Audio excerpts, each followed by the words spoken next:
This is why most people never get anywhere.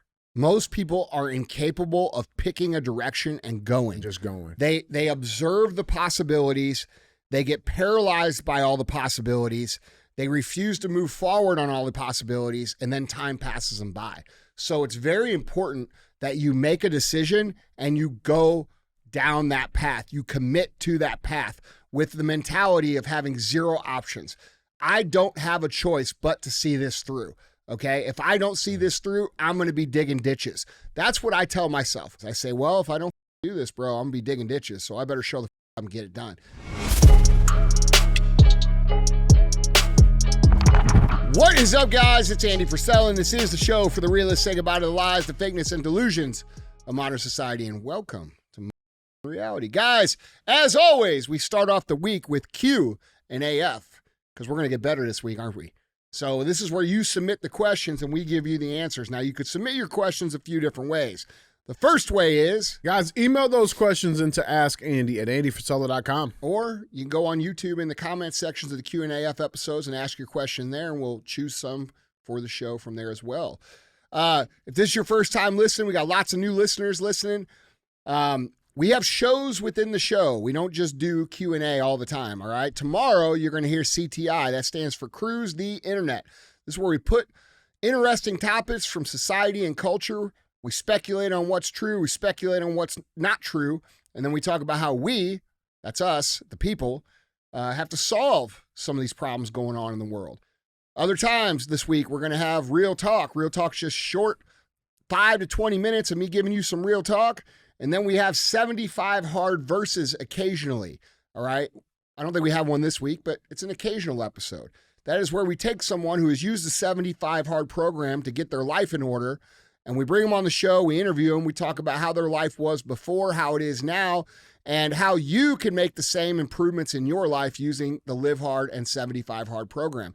Now, if you're unfamiliar with 75 Hard, it is the initial phase of Live Hard, and you can get this program, which is the world's most popular mental toughness, mental transformation program. You can get it for free at episode 208 on the audio feed only. We've only been doing YouTube for about a year, so go to episode 208 on any audio feed and you'll get that program for free. There's also a book available on my website called The Book on Mental Toughness, and that's at andyfrisella.com. That describes the entire Live Hard program, 75 Hard plus 10 chapters on mental toughness, why you need it, how to use it, how to make it work for you in your life, and some case studies on some very famous people on how they have used mental toughness to create the life that you know them for.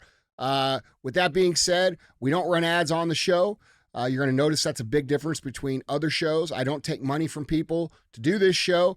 Because I don't want people having an influence on what my opinion is going to be and what I'm going to say. We talk about controversial subjects, and most people aren't okay with that, but I love it, and so does DJ. Mm-hmm. And so we have this little deal that we make with you guys, and it's called Pay the Fee. And what it means is, please support my companies, but it also means share the show, okay?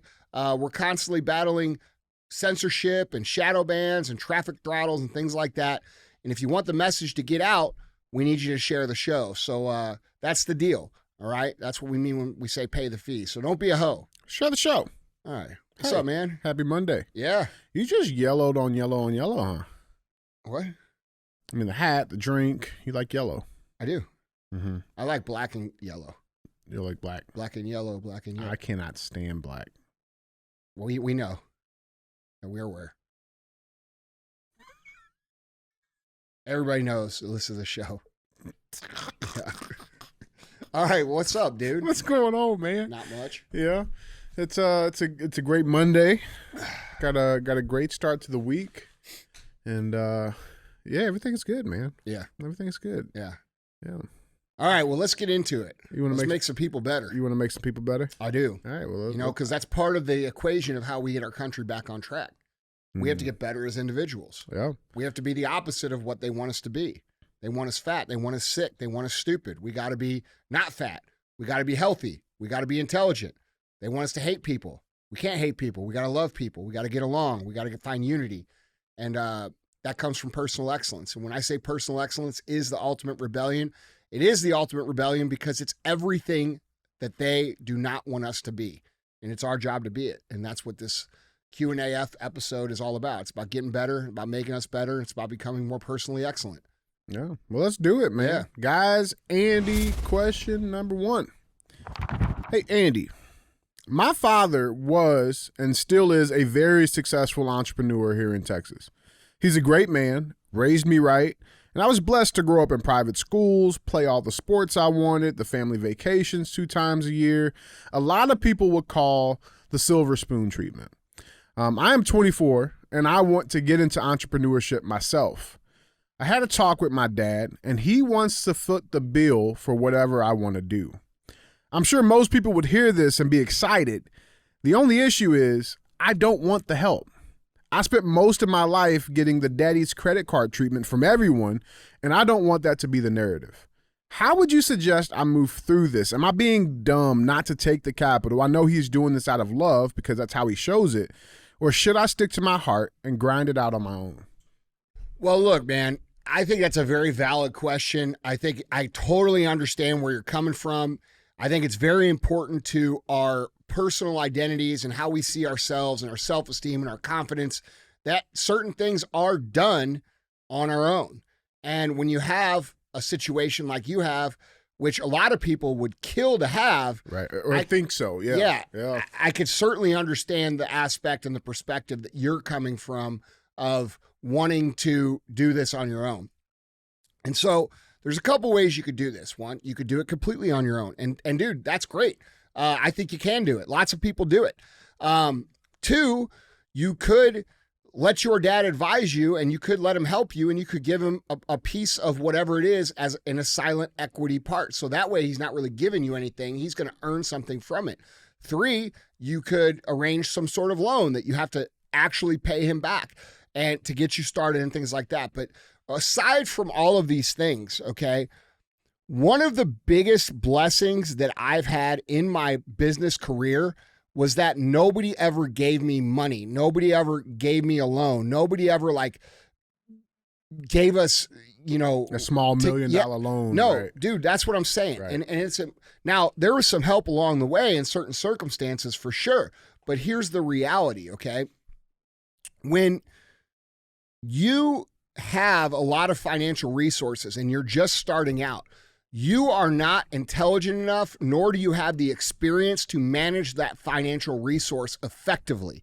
And a lot of people who start in business, they say, well, I don't have any money. Oh, I don't have rich parents. Oh, I couldn't get a loan. Nobody believes in me. Good, because that's going to force you to learn the skills that you need to learn.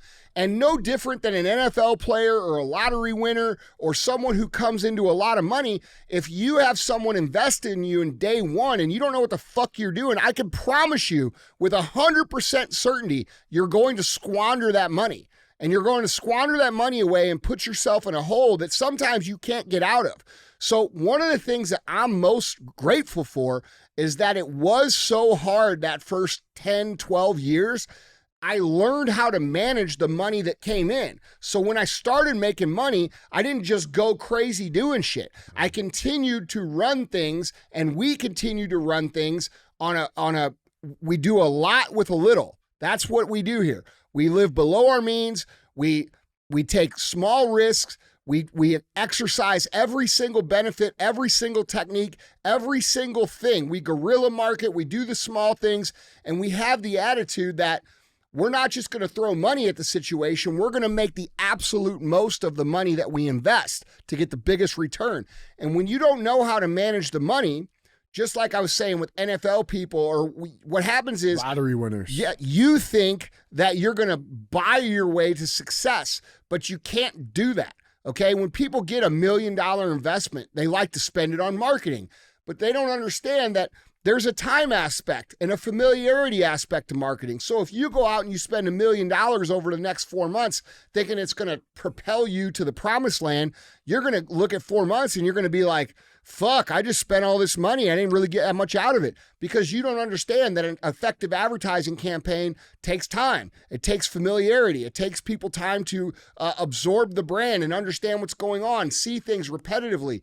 And because you, and dude, there's other things too. You don't know how to stack inventory. You don't know how to fund your labor costs. You don't know how to balance any of your balance sheet or your profit and loss. You don't fucking know because you don't have the skills. So there's a big lesson in this.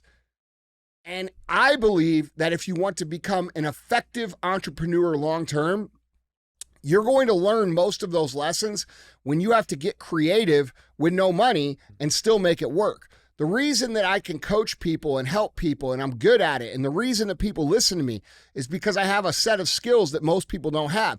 That set of skills was manufactured from all of that time that we had no resources, that we had to figure out the solution anyway. So if you try to jump past that point in time because you get someone to invest in you or you get someone to give you money in some way, shape, or form, you're trying to skip all of these important lessons. And even if you do create a scenario where you find success, you're probably going to make a lot of mistakes and squander the business away because you haven't learned the skill sets needed to maintain that cash flow and be responsible with those financial decisions. So that's what I would tell you.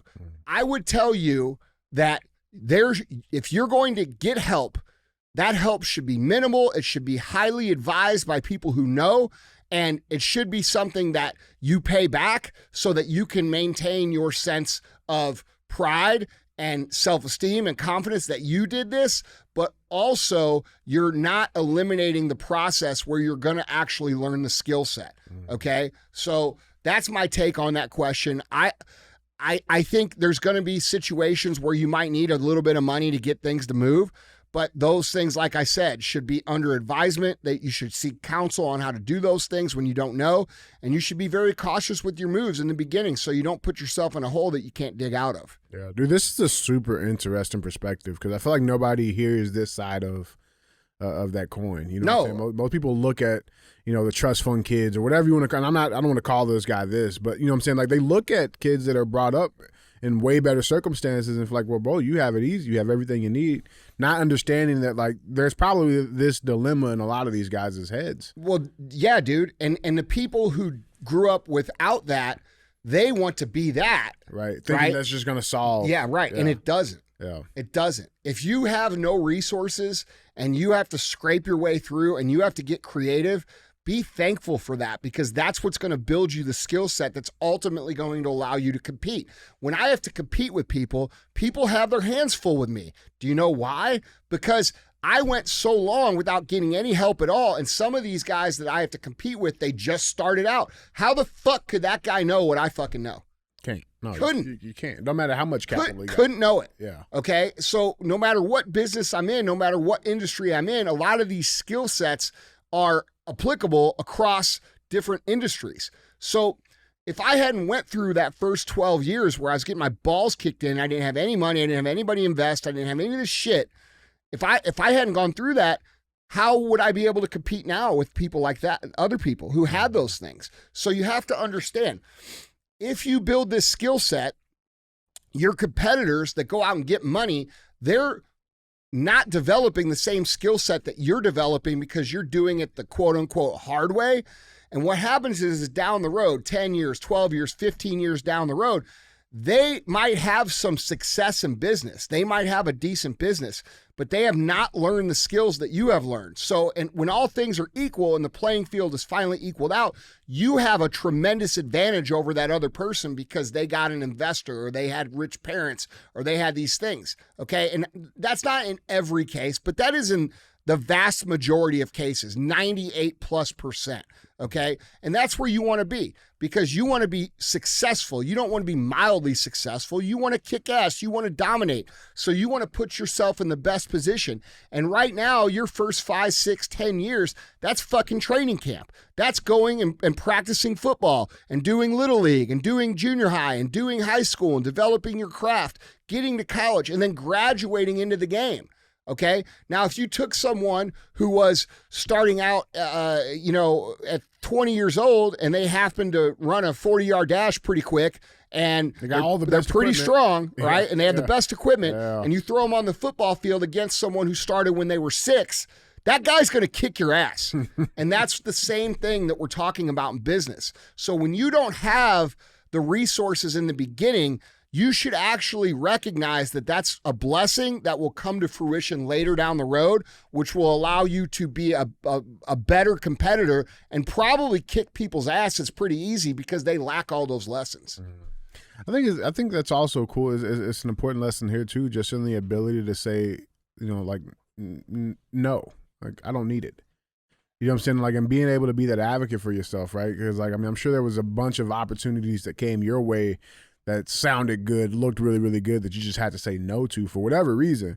And so maybe is this also a time where he's able to kind of flex that lesson and learn that lesson? Yeah, for sure. But there's also a time aspect to life. Like if you can work for 2 or 3 years and get your skill set developed, or 5 years, get your skill set developed, and then your dad is willing to invest, that might be a good thing, but definitely not from the beginning, bro. Yeah. People that get money in the beginning, here's what they do. They go out, they get an office, they get a cool car, they fucking get a business card, they put their name on the door, they name the company after themselves, which is the ultimate ego move. By the way, stop naming your companies after your fucking selves. It's not marketable if you want to exit it. Yeah. Okay? Nobody wants to buy Joe Smith's company when Joe Smith is selling the company. Okay? So build a real brand that is bigger than yourself. And dude, the bottom line is, bro, this happens all the time. It's reality. And I've seen it, and I've been doing this long enough to know that the people who grind it out are much more equipped to win than the people who are given anything. And if you get 5-6 years in and you have a good grasp of what's going on, then you might need to seek some capital, or you might need to raise some capital, or get an investor, or get a line of credit, or take some debt. Those things can accelerate your business tremendously. I never did that. And that's why it's taken me so long to get here. Okay. So looking back from where I'm at now, I kind of wish that, like, when I was 12, 13 years in, I would have done some of those things, because I would have been where I'm at now 7 years ago. You see what I'm saying? But on the flip side, how much better of an entrepreneur am I because I didn't? You see what I'm saying? Right. And dude, I would personally rather have the skill set than the fast success, so that I can compete at a higher level more effectively. Yeah. Yeah. That's real, man. This was I like this question. That's a good question. That was cool. Yeah, and dude, if you're one of these people who looks at other people and you think, oh, they're rich, they don't have any problems, their dad paid for everything, blah, blah, blah. Bro, those people have their own sets of insecurity. They understand, most of them, that, like, hey, man, I was born into this, and they feel guilty. You didn't have a fucking choice in this. That's right. And so, like, dude, you guys who fucking say that shit to people, you need to, like, shut the up, because they can't help it just like you can't help it. Right, that you got born to shitty parents. Yeah. This is what it is, man. I love it. Well, guys, Andy, question number 2. Let's get to it. Hey, Andy, I'm 29, and I have just started my entrepreneurial journey. I've been a listener of yours for 4 years now, and outside of the 75 Hard program, I think the most crucial concept you've taught has been the power list. You've taught that after you've gotten your 5 critical tasks done, the rest of the day is yours. Yep. But I feel like since I'm in the beginning stages of my business, I shouldn't have any time off. My question is whether or not I should be taking time away from work after the critical tasks are done, or if I should go harder at pushing my business further since I'm at the beginning stages of business. Okay. It's a good question. When I say the rest of the day is yours, I don't necessarily mean you go to the park and off. Yeah. Okay. Now, I might do that sometimes. Maybe I'll go for a drive. Maybe I'll do something I want to do. But you're correct. I've been doing this 25 years. Okay. Most of the time when I finish my 5 lists, even to this day, how many days you see me leaving early? No, none. Okay. Very rarely. Most of the time my power list is done by noon. Right. Okay. So I choose to be here, and I choose to go around. And even though I don't have any quote unquote extra critical tasks, I choose to have conversations and to talk to people and to help people and to dig into what they're working on and try to solve their problems, because like you, I want to go as fast as possible. But in those situations where maybe I don't feel like doing that day, I still count the day as a win if my 5 critical tasks got done, because those were the most important 5 critical tasks that are going to move me forward over the course of time. So this is a way for you to break out of what they call hustle culture, right? Where you have to work 40 hours out of 24 every single day, because those people are full of shit too. Nobody really works like that. Okay. They say, oh, I get up at 2 a.m. and I'm up till 1 a.m. and I sleep for an hour and I do bullshit, bro. You're a fucking liar. Yeah. Okay. And secondly, like anybody that does that, like if you go against me, I'll kill you. I'll fucking kill you. Yeah. Okay. With 5 critical tasks a day, because you're going to be able to do that for a year, 2 years. I'm going to be able to do 5 critical tasks until I die. And these are not tasks like, hey, tie my shoes. These are like, hey, call this manufacturer, talk to this, person that's going to open up this channel of business, call this, you know what I'm saying? These are things that are going to move you forward. And if you do those consistently over the course of time, the cake's going to bake just fine. But here's what I don't want you to do. And this is where people really f it up, is instead of putting 5 on there, they put 15. Okay. Instead of like just loosely still working on the business, they put 15 on there. And then what happens is they get 7 done, right? So the day is a loss because you didn't get your critical task done. All right. So the next day they put 14 on there. They get 6 done. That's a loss. The next day they put 15 on there. They get 11 done. That's a loss. And the reason that this is a problem is because every time you have a loss, you're actually reducing the trust, reducing the confidence, reducing the belief that you have in yourself that you can actually win the day. So 5 critical tasks are enough to build a very, very, very successful life. And if you do that consistently, you can avoid the idea that you have to work 24 hours a day, and you can have freedom and you can feel good about it without feeling stressed and guilty, because you know that the critical things that need to get done are done. Now, if you want to choose to still continue to dream and think and work with your people and build something, bro, fucking have at it, dude. Mm-hmm. I love what I do. I love to work. I'm usually on the phone till 9, 10, 11 o'clock at night, not because it's on my list of critical tasks, but because I enjoy it, right? And so I don't necessarily, just check out after my 5 are done, but I do allow myself to do that if I want to do that at those times, which gives me a sense of balance. It gives me a sense of freedom. It gives me a sense that I'm not working as hard as I actually am, and my life is still moving forward day by day by day. This success is very, very, very simple. It's very simple. Okay. It is the matter of winning one day, and then the next day, and then the next day, and then the next day. It is one win at a time, one day at a time, 1 week at a time, 1 month at a time. And you accumulate that over the course of a year, good things start to happen. And so if you win enough days, you win the week. If you win enough weeks, you win the month. If you win enough months, you win the year. If you win enough years, guess what you win? You win your life. All right. And that is a very simple, very honest, very true, fail-safe system to getting where you want to go. It's the only system that I've ever seen that I believe, if you execute, is completely foolproof. I believe that if you execute the power list properly, you cannot fucking not get where you want to go. You can't miss. I think it's a systematic way to guarantee success. And if you want to know what the power list system is, it's a free system that I created back in 2000 that I used to build my entire life. And I started talking about it on the podcast in 2015. Mm-hmm. And it's something I've used my entire life. It's a huge tool. And to this guy's credit, it's probably the most powerful system that you could use for personal production. And, 75 Hard Live Hard is a different kind of development process. But these are 2 effective systems that guarantee success if you execute them properly. So go to episode 16 on the audio feed, get it for free. There's also a Power List journal on my website you can buy, and start using it. Yeah, because it fucking works. Now let me ask you this, because you said you've been using the system since since you started in business, right? And so that's a long time. It was like 2001 or 2 when I started using it. Yeah, I can't remember, dude. That was a long time ago now. You know what I'm saying? Yeah, I get it. Yeah, getting up there. I know. I know, bro. You don't tell me. You should feel what it's like for me to move around. Yeah. No, I want to ask you though, because I think I like the mindset this guy has, right? Like, he's saying he's early in business, and he wants to make sure the business strives and succeeds. Sure. Now, let me ask you this: let's say you have an entrepreneur who's same situation, same boat, and guess what? They're getting their 5 critical tasks done. Is there such a thing as also, you get your 5 critical tasks done and then the rest of the day you're doing 5 critical ups that's almost erasing that progress you just made? Can we talk a little bit about that?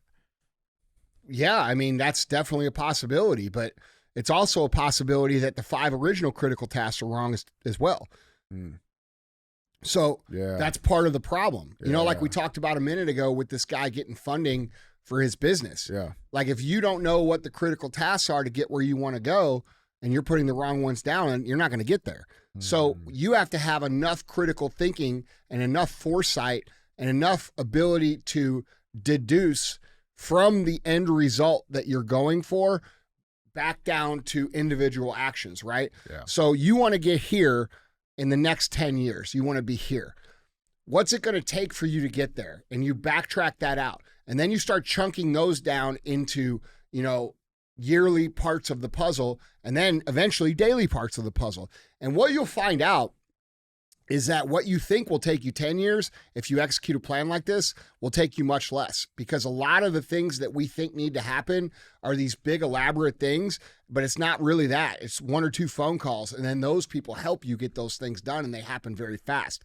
So when you actually do this, when you actually think about where you want to go, you chunk it down into, the steps needed to get there, and then you take those steps and you chunk them down even further, back all the way down to daily actions. What you're going to find out is how far you can go and how fast you can go is actually a much faster rate than what you thought before. So yeah, you have to be able to break that down into the daily tasks. Otherwise, you don't know if you're doing the right ones. And then a part of it is you are going to pick the wrong ones sometimes. And sometimes you're going to pick the wrong ones. You're going to work on something. You're going to work on something. You're going to work on something. And then you're going to figure out, this isn't going to work this way. And then you got to change and pivot. But since, you've been moving the needle forward in multiple directions, that one setback isn't going to bury you. You see what I'm saying? Right. So a lot of this is learning through experience too, which the power list allows you to do, because that's just making a pivot along the way. Well, the discipline part of that too, because you still did what you told yourself you were going to do. That's right. And it's going to build confidence. Yeah. That's the thing. You don't want to have a bunch of losses in your power list, because bro, that makes you believe that you can't get it done. Right. When you have a bunch of when you have fucking 400 wins in a row, how could you not believe that you can get your shit done? Like you start to believe, well, I can do anything. I can make anything work. I can make this work. No big deal. Look how much I've moved forward in the last, 400 days. You know what I'm saying? Yeah. I love it, man. I love it. Well, guys, that was question 2. Third and final question. Andy, you mentioned how important it was to know where you're going, right? That's kind of what question 3 is about. So let's get into it. Question number 3. Good morning, Andy and DJ. Thank you guys for all the insight on life and the do's and don'ts. I absolutely love your episodes and the things you have to say about entrepreneurship and your political views. I'm sure this has already been a question, but I haven't heard that episode yet. How did you guys figure out what you wanted to do in life? I have a bunch of different things that I would like to do, but I don't know for sure what path I should take. Any insight on this would be greatly appreciated. Thank you guys. Have a kick-ass day. Listen, dude, this is why most people never get anywhere. Most people are incapable of picking a direction and going. Just going. They observe the possibilities. They get paralyzed by all the possibilities. They refuse to move forward on all the possibilities, and then time passes them by. So it's very important that you make a decision and you go down that path. You commit to that path with the mentality of having 0 options. I don't have a choice but to see this through. Okay. If I don't see this through, I'm going to be digging ditches. That's what I tell myself. When I don't want to come here and I don't want to do this and I get tired of, doing what I do, which happens to everybody. You go through ups and downs. I pretend like I have 0 options. I say, well, if I don't fucking do this, bro, I'm going to be digging ditches. So I better show the fuck up and get it done. And that might sound ridiculous to you because that's not the truth anymore, but I still tell myself that, and that's how I operate. So you have to pick something and then you have to commit to it for as long as that's going to take to make sure that you see it through. And the other thing people do is they pick something, and then when it gets hard, they decide they want to change to one of the other options. And then when that gets hard, they change to one of the other options. And you can't get anywhere with that either. You're going to have to realize that whatever you pick, there's going to be ups, there's going to be downs. There's going to be times when you love it. There's going to be times when you hate it, when you'd rather do anything else but that. but you have to keep going because it takes that long to materialize into success. Now, in terms of what you want to pick, there's a lot of different philosophies on this and a lot of different thought processes. But what's very important, in my opinion, in the beginning is that two things come in mind. One, you pick something that you actually care about, that you're actually passionate about. And a lot of people say, do what you're passionate about.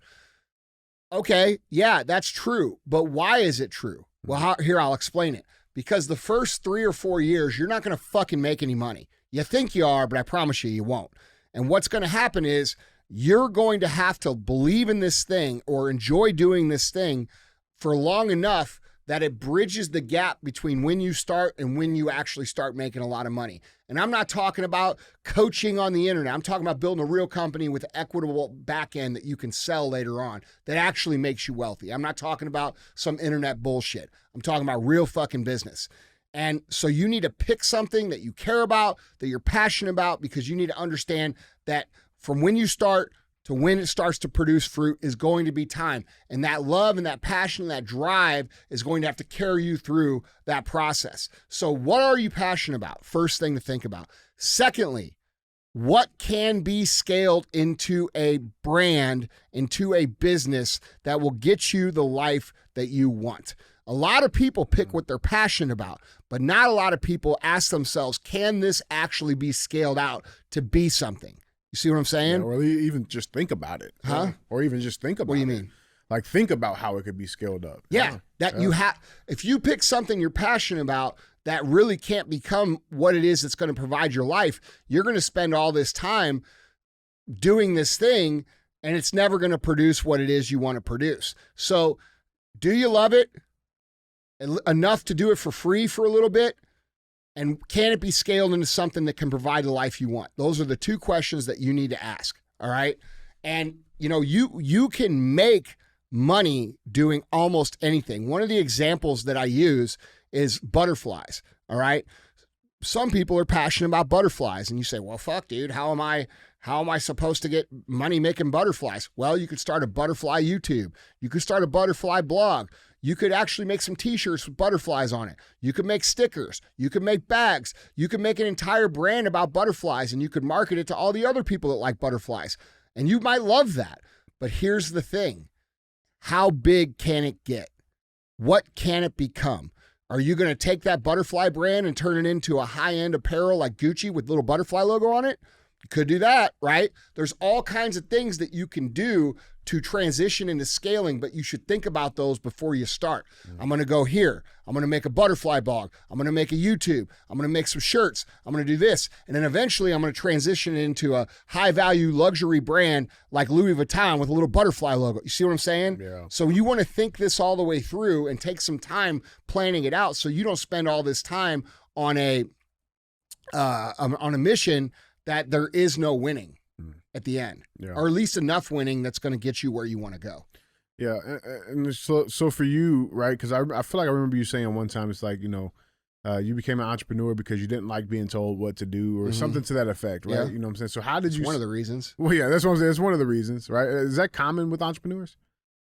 I find that most entrepreneurs that are like that are legitimately like self-made type people are definitely people that don't respect the rules that everybody else respects, because you have to break rules. You have to think outside the box. You have to think in ways that other people don't think.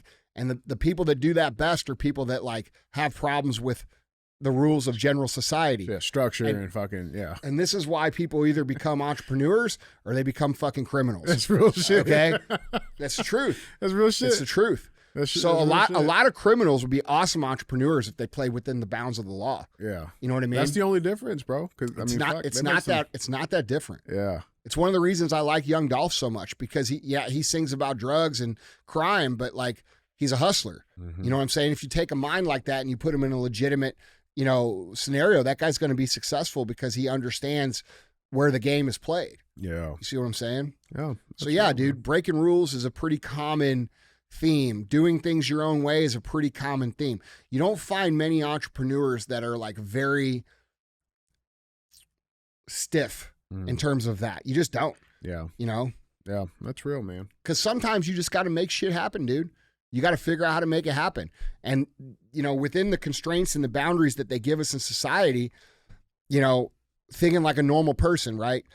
Go to high school, go to college, get the house with the white picket fence, have 2.5 kids, work, your next 70 years and then retire when you're fucking 107, right? Like that's not how entrepreneurs think. Entrepreneurs don't think like that. They don't even buy into what I call the list. The list is what you're supposed to do, what they told you you're supposed to do. And the more society changes, the less important that list is. We're to a point now where even mainstream colleges don't even require, or mainstream jobs don't even require college degrees anymore. You see what I'm saying? A lot of them. Things are changing. Yeah. And so being of sound mind and learning how to critically think and learning how to think outside the box to get to the destination that you want to get to is extremely important. And you should have the foresight to do that before you spend all this time dedicated to that thing and then figuring out that you can't get where you want to go. Yeah, I love it. Yeah. I love it. Well, guys, Andy, that was 3. Yeah, guys. Let's have a good week. Let's go kick ass. Be good to each other. Make some fucking money. And don't be a hoe. Share the show.